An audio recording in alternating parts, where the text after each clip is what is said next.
देखिए, अभी तो हम राजनीति में आगे भी है। थोड़ा सा हम धरती से जो ज़मीन है, ज़मीन के तह से उठ कर के चलना चाहते हैं कि यहाँ से अगर उठ कर के ज़िला में हम जाते हैं तभी हम विकास कर पाएंगे। अगर हम ज़िला से उठ कर के एक ही बार पटना में चले जाए तो हम विकास नहीं कर पाएंगे, हम समझ भी नहीं पाएंगे।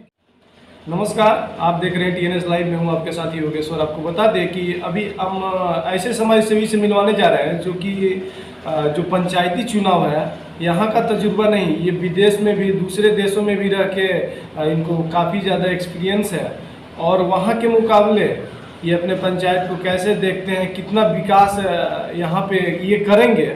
हालांकि ये BDC भी एक बार रह चुके हैं, अभी वो पद पे हैं और इस बार मुखिया का चुनाव जो आजमाने जा रही है भाग, इनसे हम जानने का प्रयास करेंगे कि क्या कैसे तैयारी चल रहा है इनका।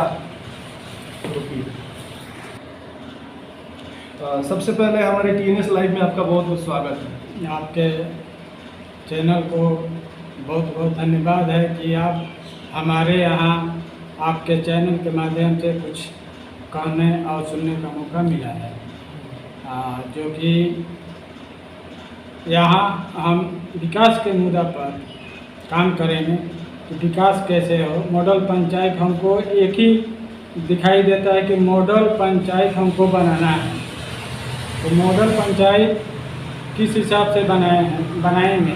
हमने इसको नक्शा बना करके पटना में भेज चुके हैं कि हर एक रोड का जो मोड़ है, उस मोड़ से लेकर गांव तक जो रास्ता जाता है, गांव से होते बाहर तक जो रास्ता जाता है, एक दूसरे को जोड़ करके हम मॉडल पंचायत बनाने के लिए काम कर रहे हैं, जो कि पटना मेरा नक्शा अभी तक मेरे पंचायत का चला गया है। अच्छा, सबसे पहली बात ये है कि जो जिस पद पे आप हैं अभी, पंचायत समिति सदस्य, उस पद पे रह के जो विकास की आप बात कर रहे हैं उतना तो संभव नहीं है, कैसे कर पाएंगे? उतना संभव नहीं है, लेकिन हम कोशिश करेंगे। हमारे जो ये फेसबुक का माध्यम से हम कोशिश कर रहे हैं कि जो कि हम फेसबुक पर चलाते हैं, सोशल मीडिया पर चलते हैं, वहाँ से पटना से हमको खबर मिला कि आप मॉडल पंचायत किस हिसाब से बनाएंगे। तो मैंने कहा कि मॉडल पंचायत हम इस हिसाब से बनाएं कि हमारा गांव के जो भी रोड है जो टूटा हुआ है, एक दूसरे से जोड़ा नहीं गया है, उसको हम जोड़ करके एक साथ अपने पंचायत का मॉडल पंचायत बनाने का काम करेंगे।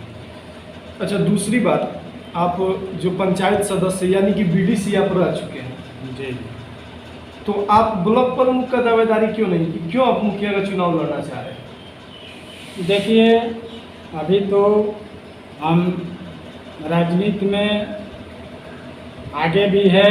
थोड़ा सा हम धरती से जो ज़मीन है, ज़मीन के तह से उठ कर के चलना चाहते हैं कि यहाँ से अगर उठ कर के ज़िला में हम जाते हैं तभी हम विकास कर पाएंगे। अगर हम ज़िला से उठ कर के एक ही बार पटना में चले जाए तो हम विकास नहीं कर पाएंगे, हम समझ भी नहीं पाएंगे कैसे करना है। तो इसलिए यहाँ से उठ कर के धीरे धीरे हमको ज़िला में जाना है, ज़िला से आगे के लिए काम करना है। तो हम चाहते हैं कि पहले हमारा पंचायत जो मॉडल पंचायत हो, उसके बाद दरौली प्रखंड जो है पूरा पंचायत का मॉडल पंचायत बने, ताकि आगे के जो विकास है वो विकास होता चला जाए। एक और बात, आप विदेश में भी रहे हैं, काफ़ी साल का आपको तजुर्बा है जी। वहाँ के जो विकास है और यहाँ के जो विकास है कैसे देखते हैं, और उस मुकाबले यहाँ पे कैसे किया जाएगा? कितना काम करना पड़ेगा आपको, कितना मेहनत करना पड़ेगा कि उसके मुकाबले आपको पहुँचना पड़ेगा? देखिए, वहाँ के मुकाबले तो हम पहुँच नहीं पाएंगे, जो कि यहाँ बहुत कुछ सुधार करना पड़ेगा और सुधार संभव नहीं है। लेकिन हम प्रयास करेंगे, कोशिश करेंगे कि आगे हम ऐसा काम करें जो कि कुछ हद तक जा करके कि उसी के रास्ते पर हम चल रहे हैं। विदेश के मॉडल पर ही काम करना चाहते हैं, लेकिन उसी को लेकर के चलते हैं। इतना जल्दी सुधार नहीं हो पाएगा, लेकिन हम कोशिश करेंगे। बात है कि अभी जो पंचायत में मुखिया रहते हैं उन पे काफ़ी आरोप लगाया जाता है कि जो शौचालय का पैसा आता है 12,000 रुपया, उसमें से 2-2 हज़ार रुपया मुखिया जी ले लेते हैं। कितना तक सही मानते हैं? ये सही बात है, वो भी सही नहीं, और भी जो बातें हैं, बहुत कुछ बातें हैं, लेकिन नहीं लेना चाहिए। और घूसखोरी तो वहीं से शुरू होता है। जब हमको मिलता है 12,000 रुपया, तो 2,000 लेंगे तो घूसखोरी वहीं से शुरू होता है। हम बहुत कोशिश किए हैं कि अपने पंचायत में ना हो, लेकिन जितना मेरे थ्रू हुआ है, जो भी मेरे साथ बात हुआ, लेकिन उसमें 1 रुपया घूस का नौबत नहीं आया। 12,000 का 12,000 खाते में आया।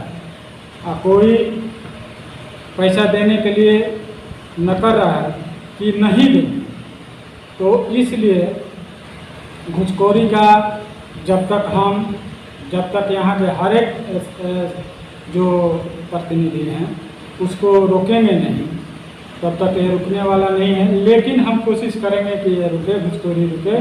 अभी हमारे थाना पर जाइए, तो थाना पर जाइएगा, पहले जाने के बाद पैसा लगता था, जो भी पासपोर्ट की इंक्वायरी आती थी, लेकिन अभी 1 रुपया नहीं लगता है। ब्लॉक में जाइए तो 1 रुपया नहीं लगता है। अब पीछे से जो भी लोग दे देते हैं तो अलग की बात है, लेकिन हमारे थ्रू से अभी जो भी आदमी जाता है उसको 1 रुपया नहीं लगता है, काम उसका उतना ही होता है। अच्छा, एक बात, जब हम गांव में सर्वे किए, 2-4 लोग से पूछे, तो ये भी बात पता चला कि आप सैकड़ों लोगों का निःशुल्क आँख जांच भी करवाते हैं, बनवाते भी हैं। ये कहाँ से सीखे हैं? देखिए, सीखना नहीं पड़ता है। तो होता है कि कहीं हम डॉक्टर से परिचय करके जहाँ तक हो सके पब्लिक का सेवा करें, फिर निःशुल्क सेवा करें। तो अभी तो ये आँख का काम चल रहा है। अभी 17 तारीख को मैंने शिविर लगवाने का समय लिया है, तो 17 तारीख को जो भी आएंगे अपना आँख दिखाएंगे। कितना पैसा लीजिएगा उसमें? हमको देखिए, निःशुल्क भाव से जो भी करना है, यहाँ डॉक्टर आते हैं, 1 रुपया नहीं लिया जाता है। उसके बाद यहाँ से जो भी ऑपरेशन के लिए जो मरीज है, जिसका आँख खराब होता है, दुबलापन होता है, मोतियाबिंद होता है, वो यहाँ से बस द्वारा उनको भेजते हैं। 1 रुपया यहाँ से नहीं लिया जाता है। फ्री कष्ट यहाँ से मस्तिष्क भेजा जाता है, और फिर वही बस आ करके गांव में छोड़ता है। एक मंदिर है, काली मंदिर है, वहाँ छोड़ता है। चाहे वो 12 बजे रात को आ जाए, चाहे 1 बजे रात को आ जाए, मैं वहाँ खड़ा रहता हूँ। और जो भी जो गांव के लोग हैं जो आते हैं, क्योंकि आँख तो एक बंधा रहता है, पट्टी लगी रहती है, तो उनको जाने में कष्ट होता है, तो मैं गाड़ी लगा करके वहाँ खड़ा रहता हूँ और घर घर छोड़ने का काम करता हूँ। इतना मेहनत, उसके बावजूद भी आप जो बोल रहे हैं कि 17 तारीख को कैंप लगा रहे हैं, इतना पैसा कहाँ से लाते हैं? कोई गाड़ी वाले को भी देना पड़ता है? नहीं, वो फ्री कष्ट है, हमको कहीं पैसा नहीं देना पड़ता है। वो पैसा वो वहाँ से हॉस्पिटल का नियम है कि बगैर पैसा का काम होगा, तो वहाँ से हम ना अपने जेब से देते हैं, और वहाँ से जो संस्था है हॉस्पिटल का, वही सब काम कराते हैं। हम इतना ही करते हैं कि यहाँ का जो अपना मैनेजमेंट है, हाँ खर्चा है, जो भी उसको हम अपने लग से करते हैं, कि ताकि किसी जनता को तकलीफ ना हो और आसानी से आ करके यहाँ आँख का रोशनी अपना दिखा सके। सबसे बड़ी बात है कि जो शरीर में एक अनमोल रतन होता है, आँख होता है, और वो दिखाने का आप प्रयास करते हैं, तो निश्चित तौर पे यहाँ की जनता आपको भी आगे की तरफ राह दिखाने का प्रयास करेगी। और सबसे बड़ी बात यह है कि जब सरकार या फिर जो भी संस्था है वो निःशुल्क में जो पैसा या फिर जो भी शिविर लगाती है और आप भी यहाँ पे निःशुल्क करते हैं, तो सबसे बड़ी बात यह है।